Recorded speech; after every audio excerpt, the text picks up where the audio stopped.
आपको बताते चलें कि माइक्रोसॉफ्ट ने विंडोज़ 10 की सपोर्ट जो है वो अक्टूबर 2024 में ख़त्म कर देनी है, यानी कुछ महीने रह गए हैं, उसके बाद आपको विंडोज़ 11 पे ट्रांसफ़र होना पड़ेगा।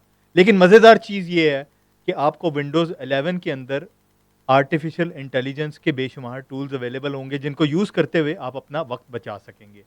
एक बहुत ज़बरदस्त किस्म का फ़ीचर मैं आपको बता रहा हूँ, को-पायलट के नाम से। ये फ़ीचर माइक्रोसॉफ्ट विंडोज़ 11 वर्ज़न में बिल्ट इन आएगा और ये काम करेगा चैट जीपीटी 4 मॉडल के ऊपर।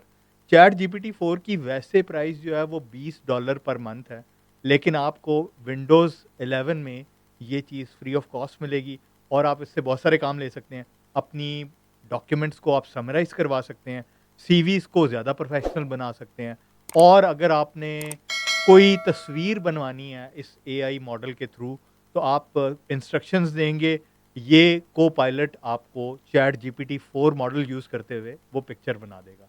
सो तैयार रहें, आर्टिफ़िशियल इंटेलिजेंस आपकी ज़िंदगी में बहुत अहम किरदार अदा करने के लिए तैयार है। Thank you very much.